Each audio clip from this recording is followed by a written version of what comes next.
My name's Julie Marvin, and I'll be your moderator today. And thank you for joining us for our 31st annual Helping Kids Thrive conference. With the help of our community partners, Jefferson Center hosts this free event every year to provide you with hands-on practical information to help children of all ages grow in positive ways. I'm pleased to announce our speaker, Mindy Beckler. Mindy has worked at Jefferson Center as a family support specialist and advocate with the Family Services Outpatient team for over 7 years. And prior to that, she spent an eventful career working with therapeutic foster and adoptive homes as the senior case manager for Children's Network, a private child placement agency for over 20 years. She loves working with families and children of all types and help them see their own inner strengths and move towards resiliency. Today, Mindy is going to be talking about communications, managing your stress, handling conflict, solving problems, helping your children transition between homes, and much more. But before I hand the mic over to Mindy, I do have a few housekeeping items to cover. First, I'd like to thank our sponsors and partners who helped make this event possible. Thank you to our champion sponsors, First Bank, the City of Wheat Ridge, Westera Credit Union, Westminster Medical Clinic, and DDRC, the Developmental Disabilities Resource Center.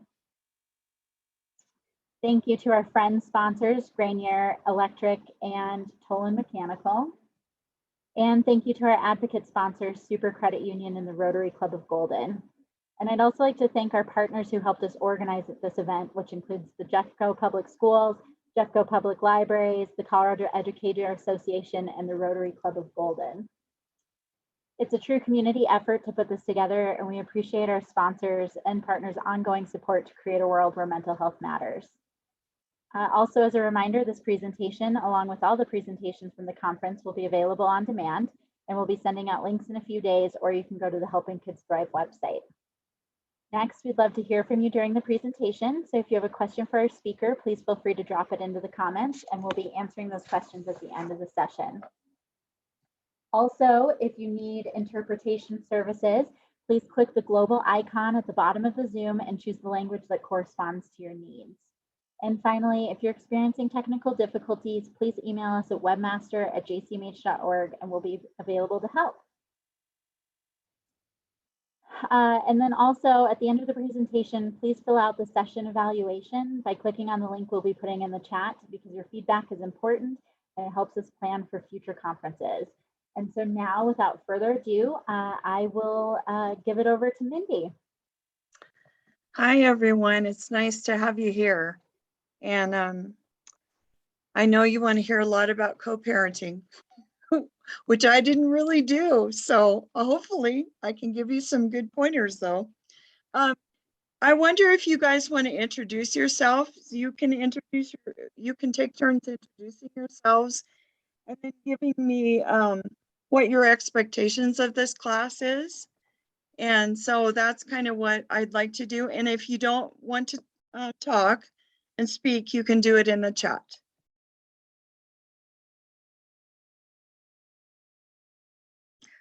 Okay, next.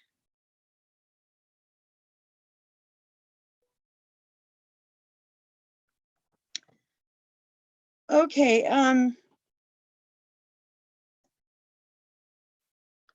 so anyway, do we want to pick on people to be introduced, or do you just want to put you want to talk in the chat? I don't know. I don't hear anything. So I'm wondering if we can have some discussion, and what do you guys hope to get out of this session? Are there some particular things that you really want answered or to touch on? Hi, Mindy, I'm Brianna. I'm just here because I'm recently going through a divorce with my kid's father, and I'm just looking for tips on better ways to co-parent with him. Okay.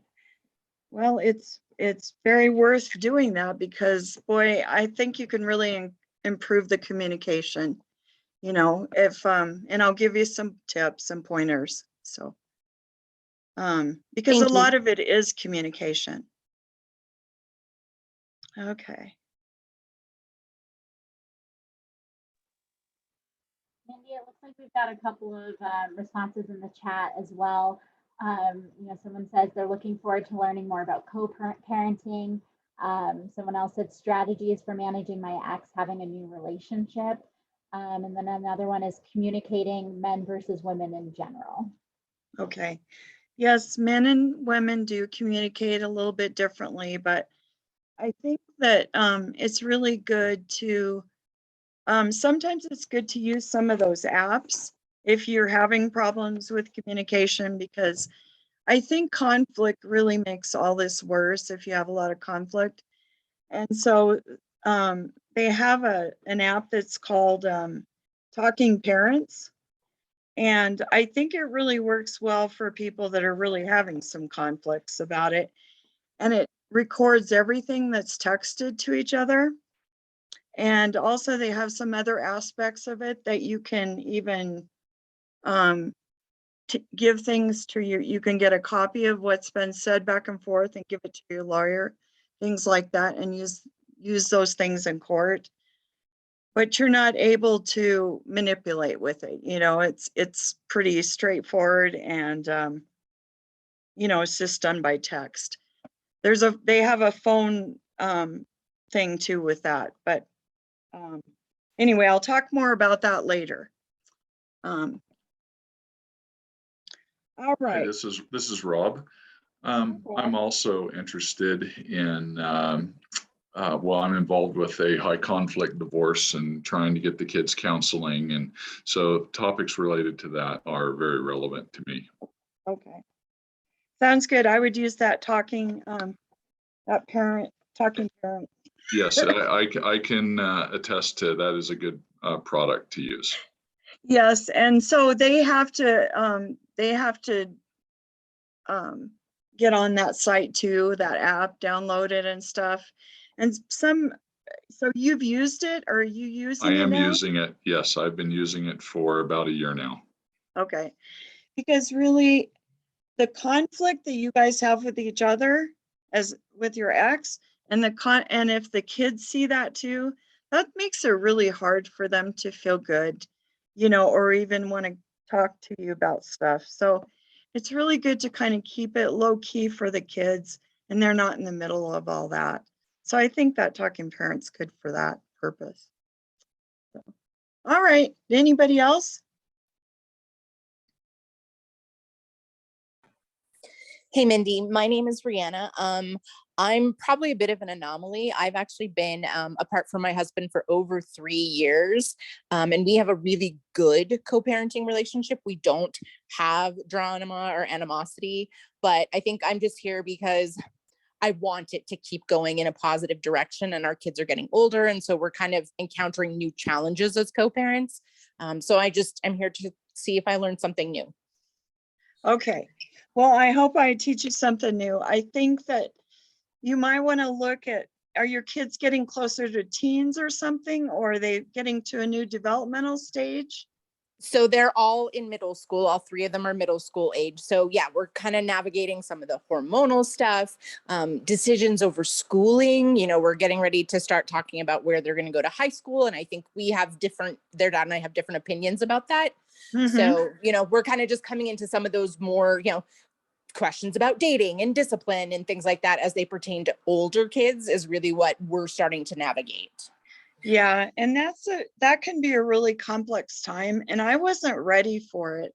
I still wanted to parent a young kid, and I just think that you really do have to adjust your communication for teens, and you have to start hearing them out, listening to them and hearing what their opinions are, and they're pushing you away at the same time. So it's a tough time, but you can get through it if you kind of just, you know what's coming a little bit.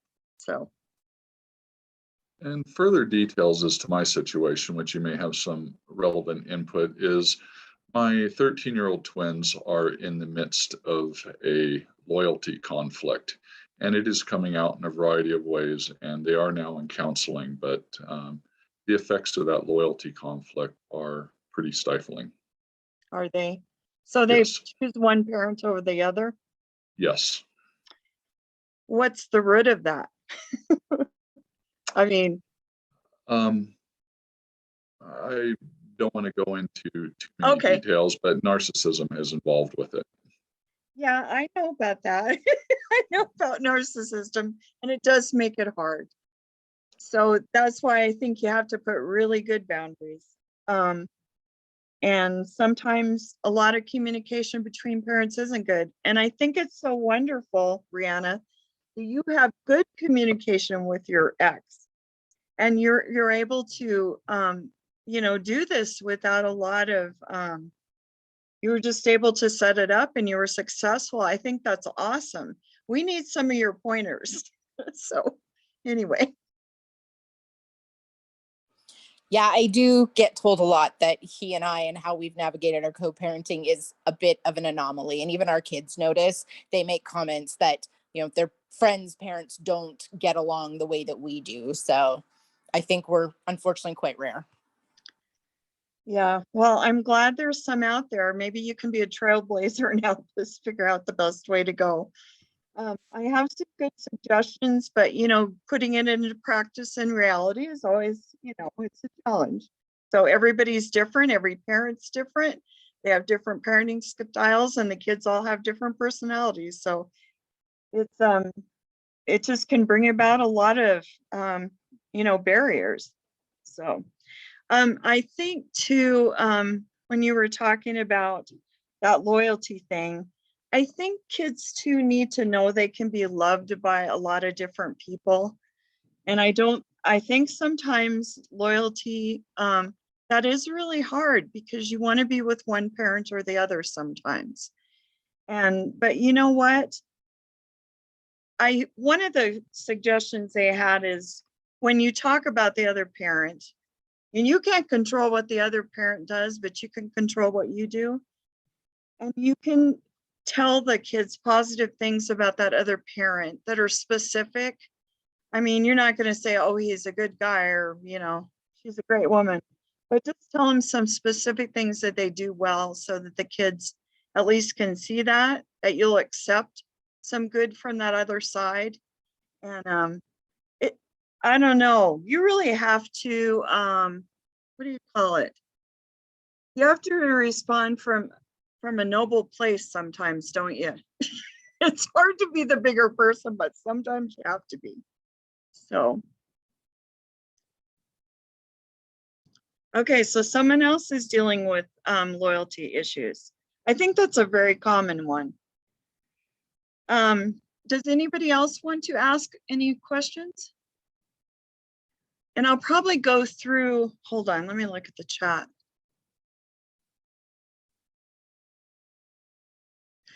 Oh, so I'm dealing with something similar to the loyalty issue, and the root of our issue is who can buy them more things. And that's the least of parenting. I mean, I think. I know that kids love great things, and I know as they get teenagers, they want the really expensive things. But you know what? They want the parent to, and they want your time. So I think I'd really try to focus on some experiences with them, like going and do something that you really love together, that you both choose. And so anyway, that's one of, different opinions with your coworker, your co-parent. Well, that's a given. They're going to have some different opinions because they probably have different value system. So sometimes you're going to have to figure out, because with the big issues, those value systems really come into play, like where they're going to go to school and where they're going to go to college, or, the big things in life, or where they're going to go to church, who's going to provide their medical care. And so you got to come to some kind of, what do you call it? Compromise in that, I think. And if you can't, then you've got to go back to, you have to do an agreement at, a court or something like that. You're going to have to get the court involved when there's no agreement to things. But you can also go through this value sort. There's these value sort cards that you can go through, and you can pick your most important values and kind of compare and contrast them with the other parent if you can talk. And that might help. So to to be able to choose those, how to deal with those bigger issues. Okay, you guys want to move on? Okay, let's go to the next one. Okay, what is co-parenting? You know, it's two people that want to work together, and you have to parent the kids separately also. So, and you have to figure out what your schedule is going to be and how you're going to do that. And why co-parent? Because we want them to have a relationship with both parents, and hopefully a healthy relationship that they feel loved in both homes, and that they're able to get what their needs met in both homes. So the focus should be the kids. We really have to remember, because I think when there's a split, there are a lot of emotions. There's a lot of grief and loss for the kids and for you, because, you know, it's an end of living together and the kids getting to be with you together. So there's going to be a lot of emotions around that from the children and you. And I think we have to get past some of that anger stuff, because that can blot out everything. So I do think we have to kind of turn our focus back toward the children so that they have as much stability as possible, and kind of regulate ourselves for the kids so that we don't, you know, we kind of co-regulate with kids. So we don't want to be all chaotic and upset in front of the kids and talking about what's going on with the marriage and all that kind of stuff. We want to keep that from them. We want to give them stability and make them feel safe, and carve out, you know, a good home in each, with each co-parent at their homes. So some of the goals that are really good are consistency. That was one that was hard for me as a parent.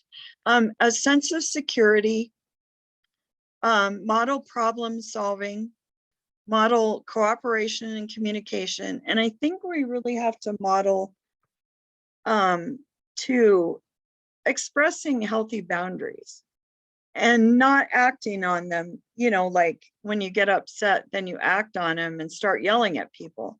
I really do think that we need to help the kids regulate themselves emotionally, and them to be able to express how they feel.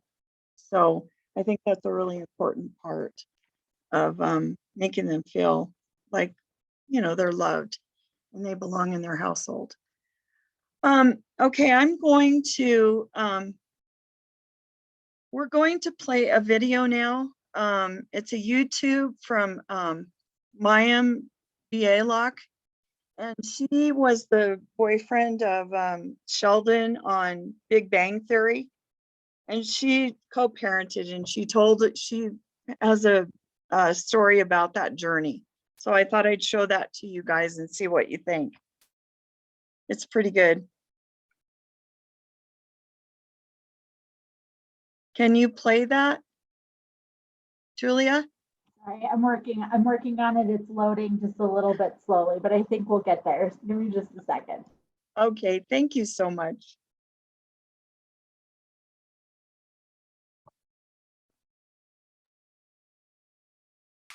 With Squarespace, editing and adding pieces on my e-commerce site is quick and easy. This video is going to be a little bit different than my other videos because this is something I've never spoken about publicly. I'm divorced, and I have been since my kids were 4 and 7. They are now 7 and 10, so I've had 3 years of figuring out how to parent with my ex. Why have I never spoken about this publicly? Because it's a private matter, and talking about it might violate my ex's privacy or my kids' privacy or my family's privacy. However, I'd like to talk about it in a way that might help some of you who are going through something similar, or might educate people as to what divorce can look like in some families. So what does it mean to create the healthiest possible environment for children in the context of a divorce? Number one, we do things together. We celebrate holidays together, like Passover, Hanukkah, Thanksgiving.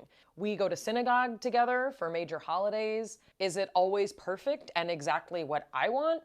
Of course not. Do my kids sometimes complain that they'd rather have Passover at their dad's house than mine? Of course they do. But we all end up being together, and that's literally what's most important. Number 2, we continue to be part of each other's families. I still talk to my ex-husband's mother and father and grandparents and aunts and uncles. I still send them pictures of my kids throughout the year. My ex and I have attended funerals for each other's families. Divorce isn't the end of a family. It's the end of a nuclear family. It's the end of a family living in one house. But we still have responsibilities to each other's families and to our children as a family.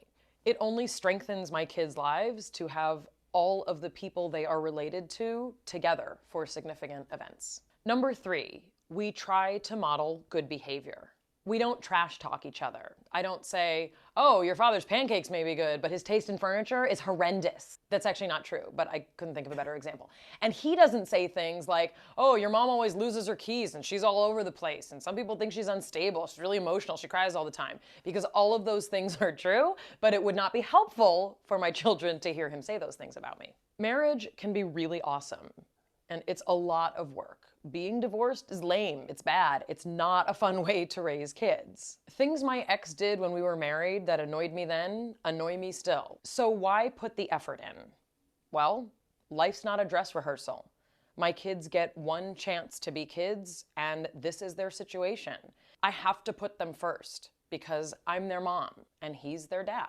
And their dad has given over his life to care for them completely, and so courageously. I'm the working mom, and every night when I'm working, he's the one feeding them dinner and giving them a bath and reading them goodnight stories and tucking them in and making sure they sleep well. And I miss them a lot, and I miss that life a lot. So the best thing I can do is be tremendously grateful what a wonderful ex-husband I have and what a great dad he is, and to continue to shatter the image of the perfect family that I thought my intact family would be.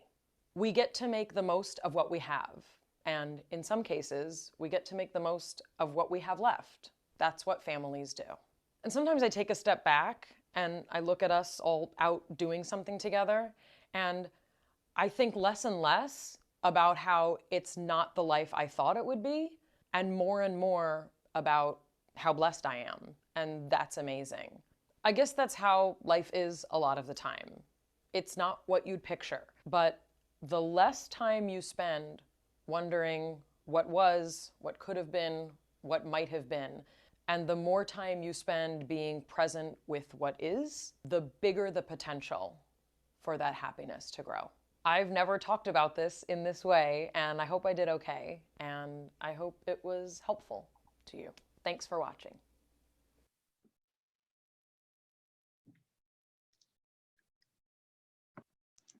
Well, what did you guys think?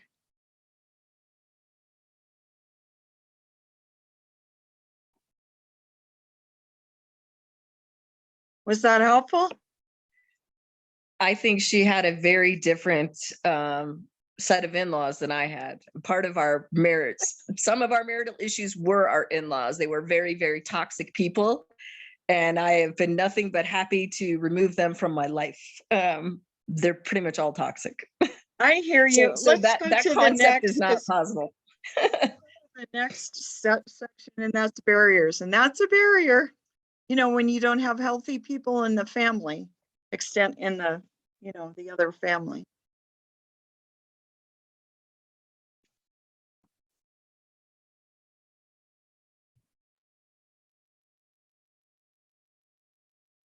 Okay, yeah, go to the next slide.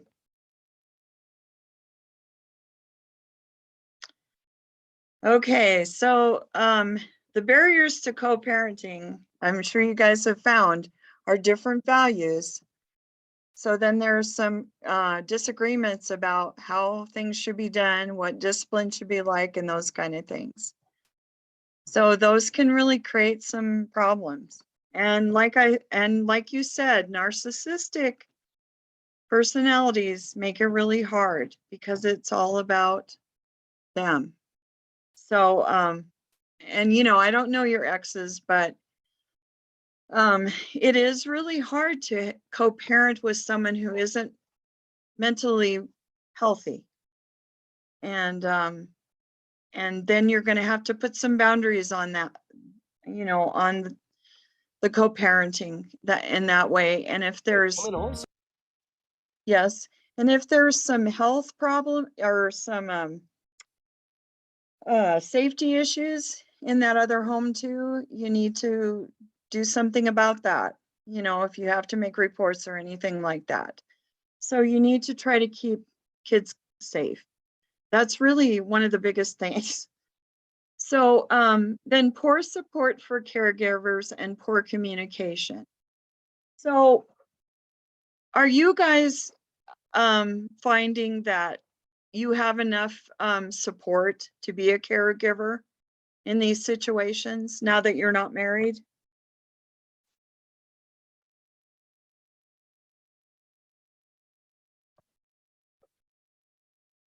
I actually was a single parent, and I think I actually drew a lot of strength from other parents. Not that they were really the co-caregiver, but they were really helpful to me, and we were able to talk about the situations that came up, and we gave each other pointers.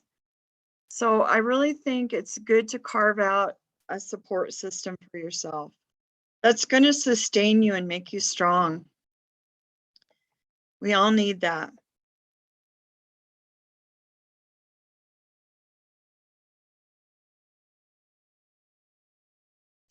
Okay, this is really good. My mother-in-law was my best friend until she passed away at 93. Boy, I like that Mayim said about making the most of what we have left. Life is not a dress rehearsal. That's a good one for kids too.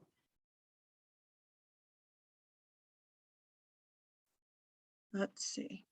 This communication one, hold on. Okay, so you're trying to raise 2 kids as a grandmother, kinship, and we communicate better now than we did before, but our parenting values are still miles apart.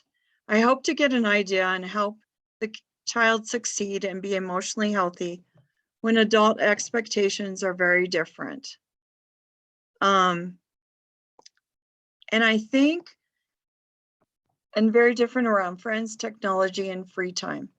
And I think what you do is you look at your relationship, and you can, the only person you can really control in the family, you can't really even control kids, you can influence them a lot, and you can develop a good relationship with them and attachment that are going to make them want to be with you and make them want to do the things that you hope they will do to be healthy. But you can't control the ex or the child, so you have to control how you present things. And I think that you really try your very best to communicate with that child, hear them out.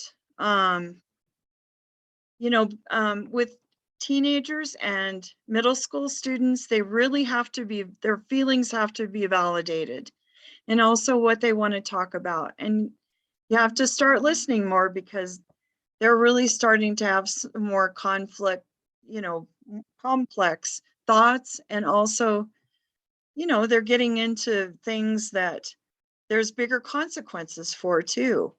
And so anyway, you just have to have that line of communication open. And so I know teenagers kind of want to go in their rooms and grunt and not really pay attention to you, but you have to find creative ways to get them to talk. And I've noticed that driving in the car and not being face to face is very helpful too.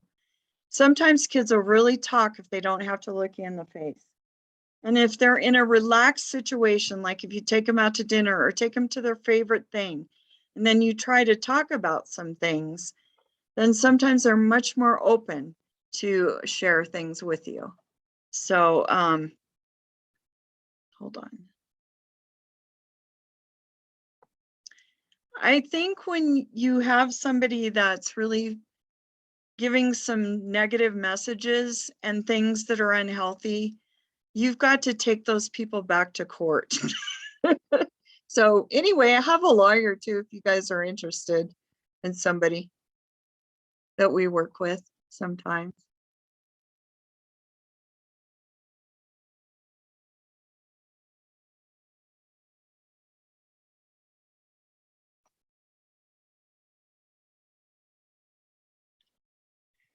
All right. Do you guys have any other barriers that, I know I'm not explaining the thing with I know kids are disrespectful, and I have a good one for that, because with teens, they're gonna do that. And I know that we were not used to that in our day, that kids were supposed to be respectful. But I do have some responses that are good that you can try. And you can say to them, can you do that again with some respect? And then if they're really they just are being disrespectful, sometimes I just walk away, and I used to tell my kid, because this is a really proactive thing to do, and just say, right now I'm not able to listen to this, you talking to me like that. And I'm also not going to let you, be disrespectful to me. So I'm going to walk away right now, and later we can have a talk. We can come back together and talk about this. But you have to be able to be willing to talk to me, directly, and not be abusive. So that's kind of what I suggest for that. And I can share the video with you, yes. Are there any other questions that I didn't address? Are you guys ready to go on to the next slide? Mindy, there was one question. What suggestion do you have for a co-parent who refuses to speak in person or be in the same room as you? Well, sometimes people choose to do that, and they can. But like I said, I think maybe having some kind of thing like talking parent, or maybe being able to, if the child's in therapy or you're in therapy, if the therapist is willing to talk to you guys together, if they're willing to do that. But there needs to be some communication, and there is a type of parenting that's called parallel parenting, where you go to court and you set out a parenting plan that's really comprehensive. If the parents can't talk, or it's just maybe they feel like they just would have a too conflictual, angry episode if they did engage. So that might be the root of part of that. But then you can spell out the parenting, and each parent would have a copy of that, and you do that separately with the children, but it's it's spelled out so that it's pretty much the same in both homes, but you don't engage in a lot of communication. And I think communication in the beginning can really be bad. Like I said, it can be very conflictual and abusive.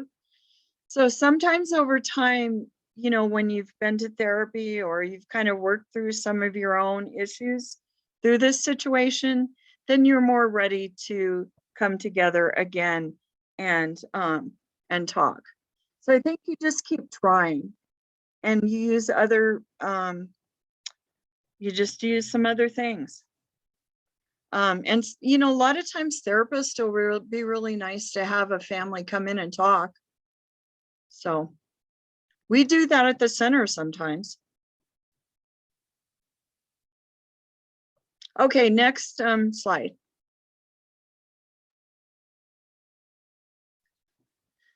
Okay, here's some strategies to overcome barriers. And I think that's what you guys really need a lot of times. You have to separate feelings from behaviors. And boy, especially in the beginning, everybody's feeling hurt and angry, and it's normal.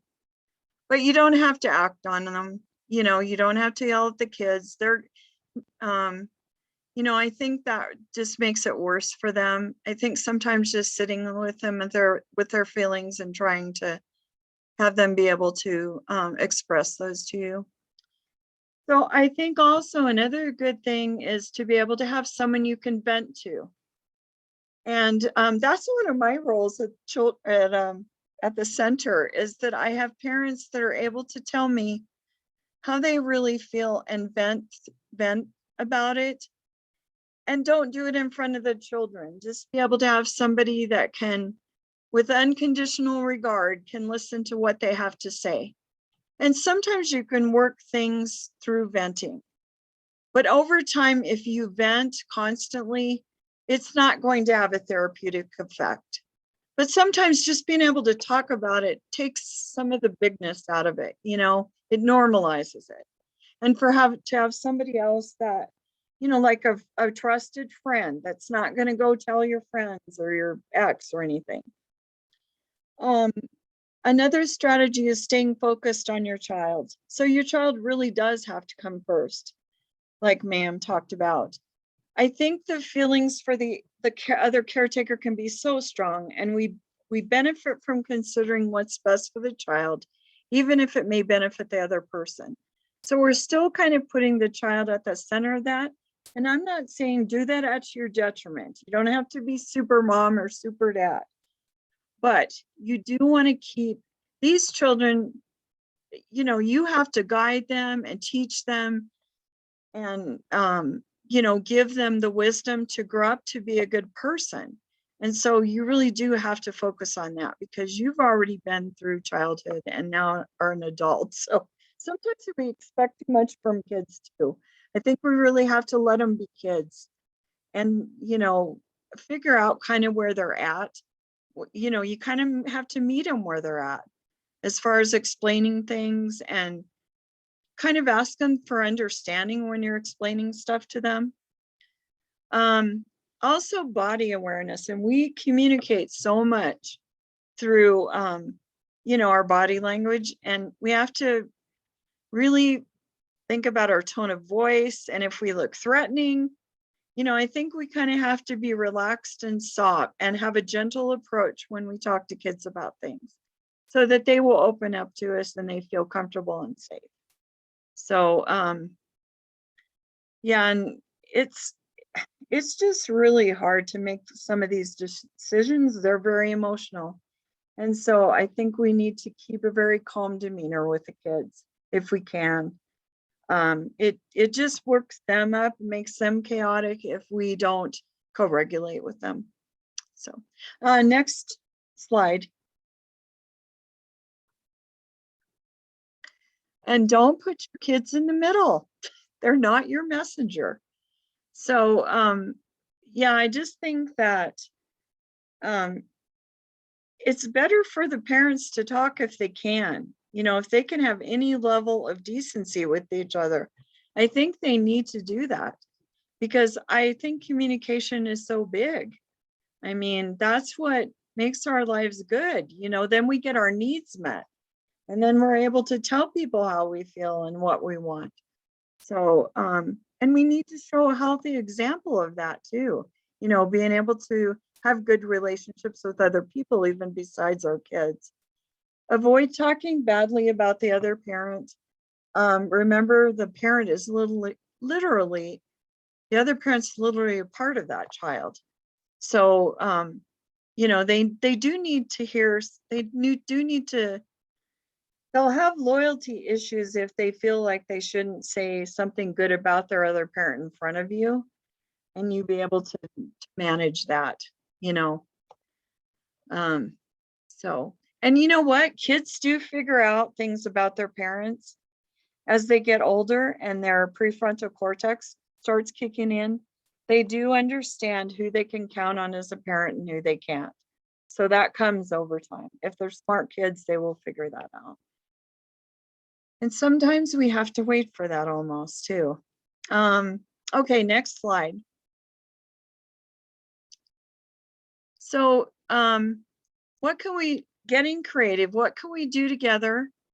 How can you model good behavior, and how can you embrace what the other parent has to offer? So I know those are really hard things with unhealthy parents, but they are the parent, and we have to figure out a way to, you know, for that child to have safe contact with that child, with the child, and be able to value that parent too, if at all possible. Okay, so I'm gonna, do you guys have any questions about any of that?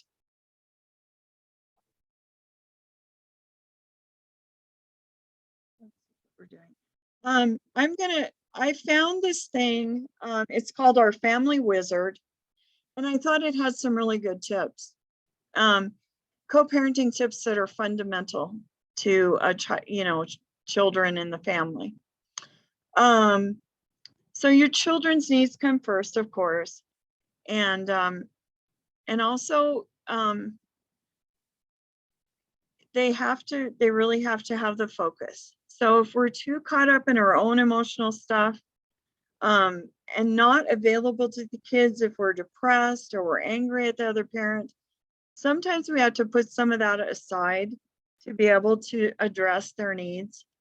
And so, and I'm not saying subvert all this stuff all the time, but at times we do have to put that aside for their betterment. Prioritize communication for effective parenting, and recognize that parenting will change over time after a divorce. If you can talk on face each other without anger and fighting, at a certain point, it's time to start communicating more.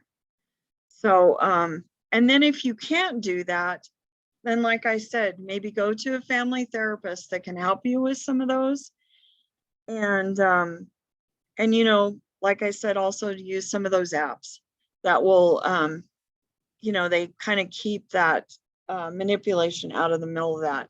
The only thing I've heard about that Talking Parents app that I had a little bit of a problem with is that if one parent gives another third party the password, they can post things on your behalf. And for the other parent, that doesn't sound very good. So they said if that happens, you either close down that other account and start another one, so there's a new password, or you confront them and see if they'll stop doing that. So I haven't heard that before, but I read that today, that happens sometimes in the Q&A section.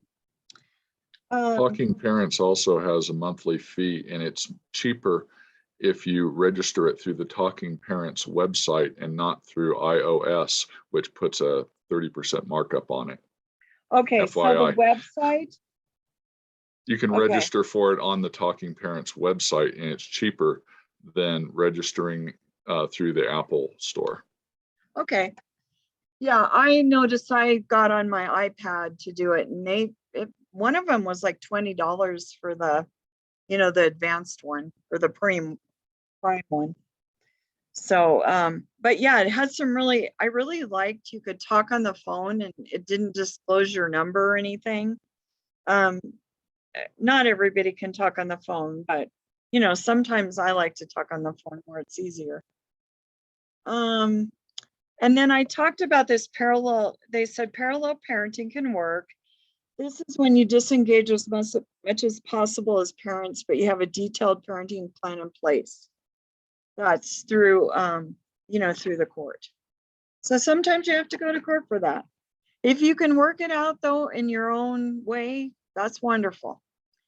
But you have to be consistent too, because kids really depend on, I'm going to see dad or mom at a certain time.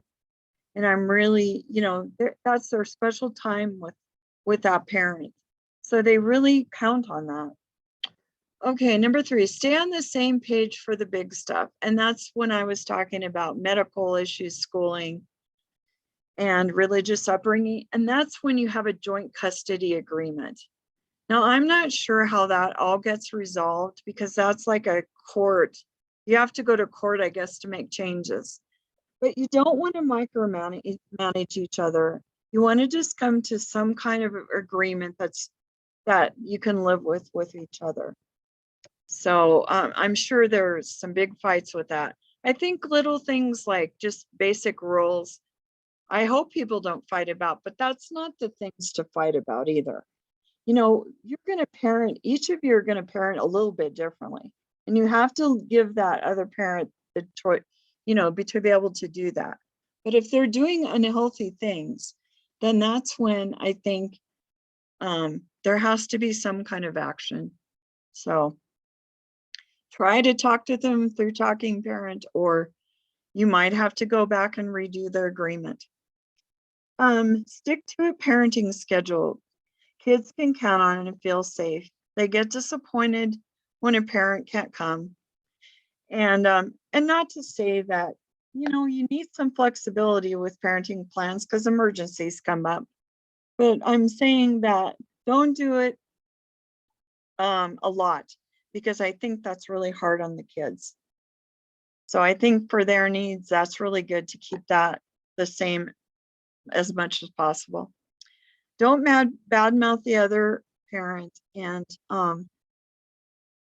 vent to the family or your therapist, and not in front of the kids or go-betweens. We've already kind of gone through that.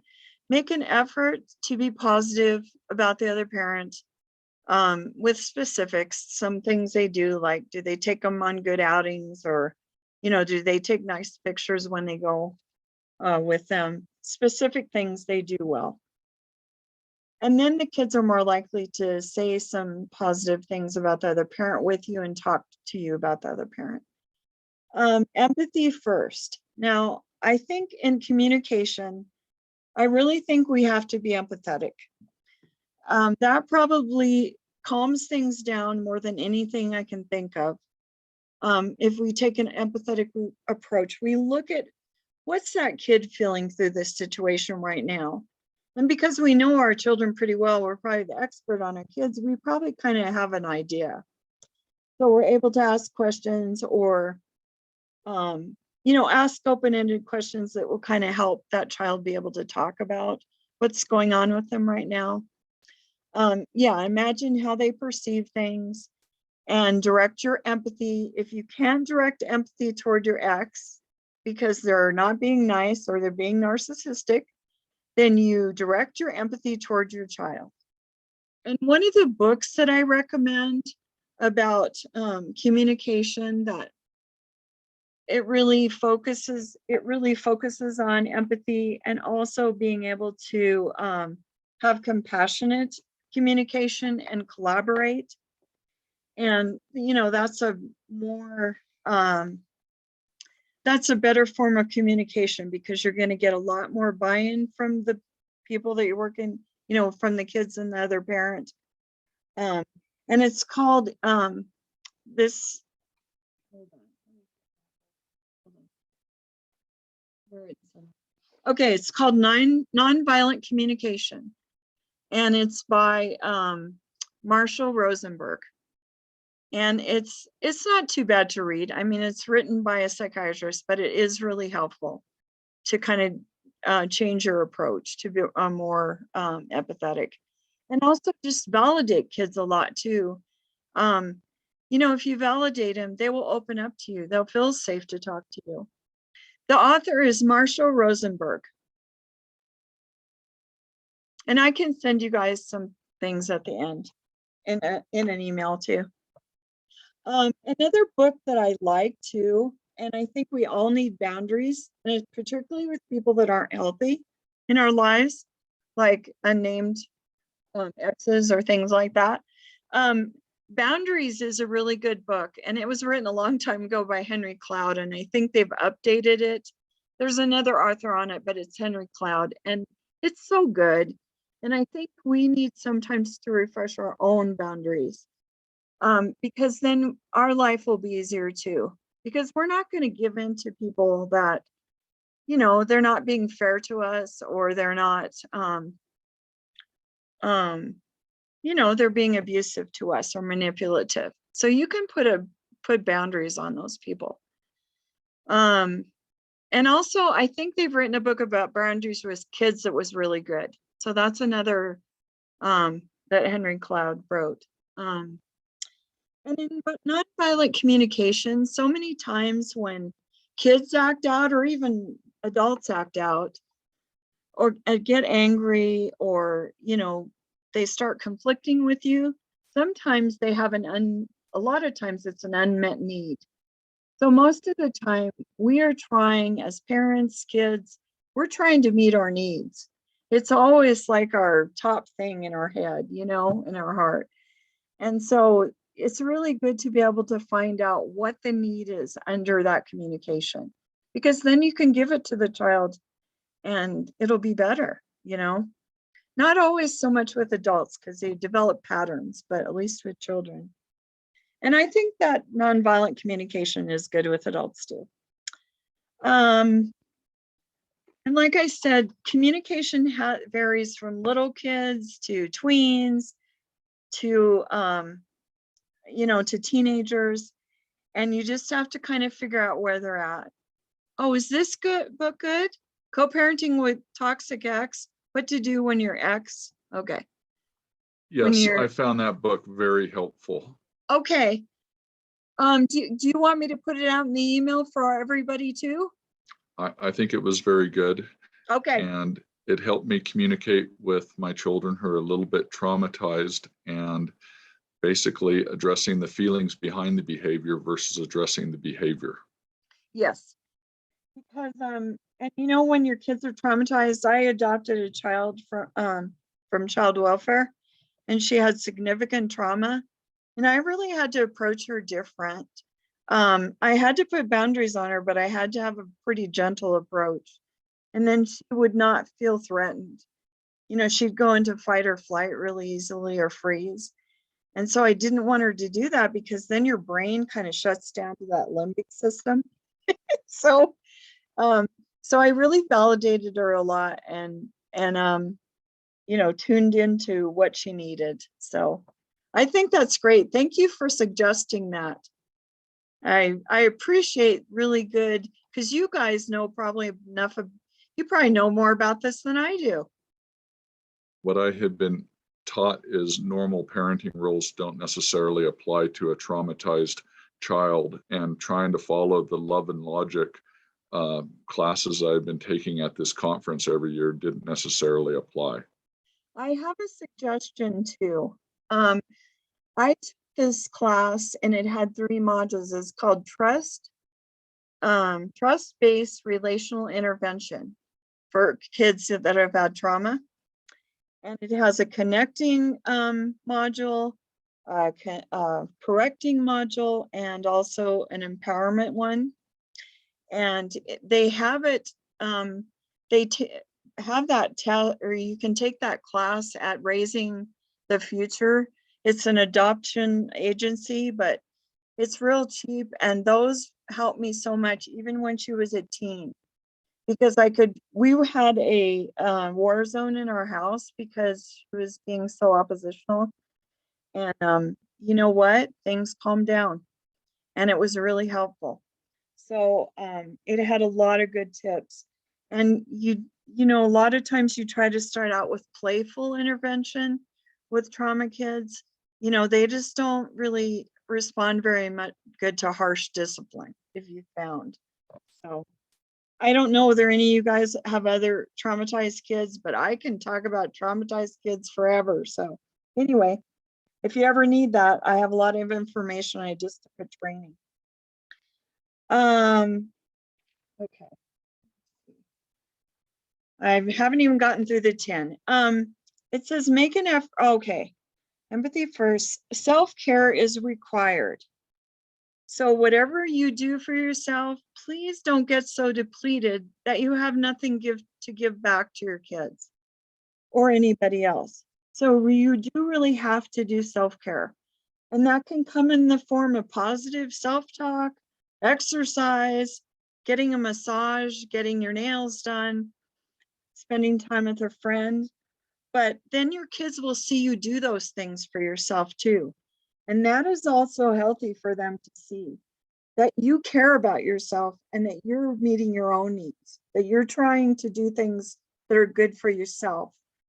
And that will give the child confidence that they can do that too. So that's a really good thing. Also be smart about new partners. Have you guys run into anything with that? And you probably want to limit their role of parenting, trying to parent your child. So, that's something that's going to come with trust and all that. And then one of the biggest things I think is we have to find forgiveness. And I know that forgiveness is really hard right after a divorce. And I think that forgiveness is a process anyway. I kind of felt like with my child when she was really being, I don't know, calling me names and stuff like that, really awful names. I kind of felt like I had to practice the forgiveness daily. And so I would forgive myself and her daily. And I really do think we have to do that with exes too. I think that that's very powerful. Don't carry around, because if you carry that stuff around, it can turn into a core of bitterness. And it can just ruin the other relationships that you have, and with yourself. So to be free, I suggest forgiveness. So it's not that you have to accept, you have to have a relationship with that other person, but at least forgive them and walk away from their junk or whatever they're carrying around. So.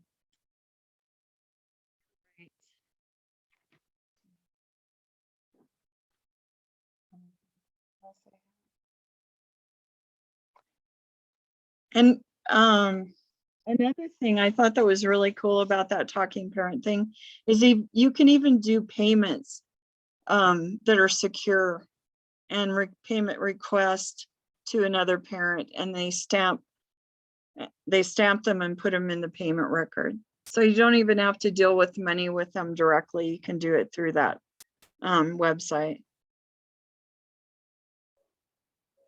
Mindy, we did have another question in the Okay. chat. Do you have advice for a situation where parents are cohabitating for short or medium term times while essentially being separated emotionally? Okay, so you're saying that the other parent has is cohabitating with someone? Is that what you're talking about?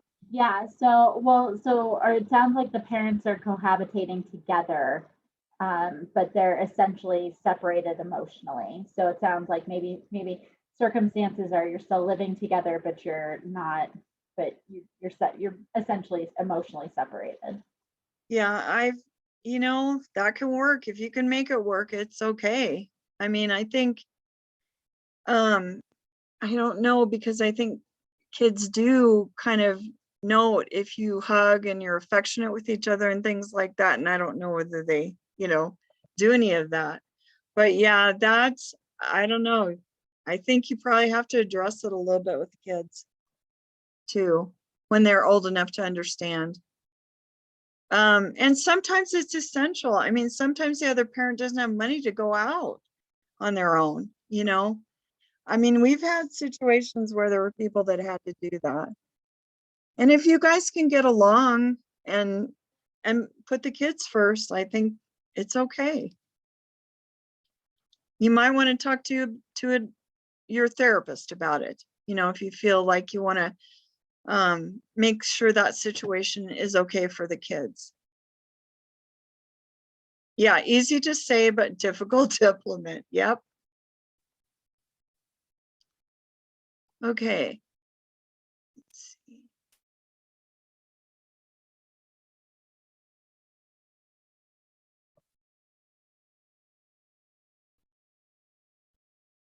Yeah, I think you have to find your own. I think you have to find your own path. I really do. I mean, I think there's a lot out there that you can get help. And, we have therapy and individual therapy if you're interested. And I don't think it's a weakness to need therapy. And I think sometimes it really helps us be able to move beyond, see things in a new way. So I found this quote that I really liked. And then we are probably going to, at the end, we're going to break off into little groups. So you guys can kind of talk about your stories with each other, and also to offer any positive stories, tips that you used, or strategies and or problem solving that you used that you would recommend to other parents, co-parents. So anyway, this quote said, co-parenting goals. We want our kids to be and feel loved. We want our kids to be heard. We want our kids to be, and I think this is in, what do you call it? Pinterest. We want our kids to be kids and not have to deal with adult stress. We want our kids to have consistency between homes. Sometimes that's a dream. We want our kids to know that we as parents can get along, and that isn't always true. Parents can't always get along, and you have to find a way to shelter them from that. So anyway, and also I have a homework assignment for you guys to do at home. And so I want you to find some paper at home when you get home, and write down your favorite memory, childhood memory with your parents, like a ritual or a Christmas tradition or things like that. Then I want you to write down, what are you going to do with your child this week to help make a good memory for them with you. So if you guys can do that at home, that'd be great. And then try to follow through with what you come up with. And I just think sometimes it helps us to look at what we loved as kids. And, you know, sometimes that's helpful. And you can share that memory with your child too. And the reason I think we really do have to try to focus, be in the here and now with kids and try to make some memories with them is because they grow up so fast. Childhood is done before, is in a blink of an eye almost sometimes. And so I just think that we really have to, you know, we really have to try to have some really positive and do some things together that really attach you to your child and make you feel good about each other. So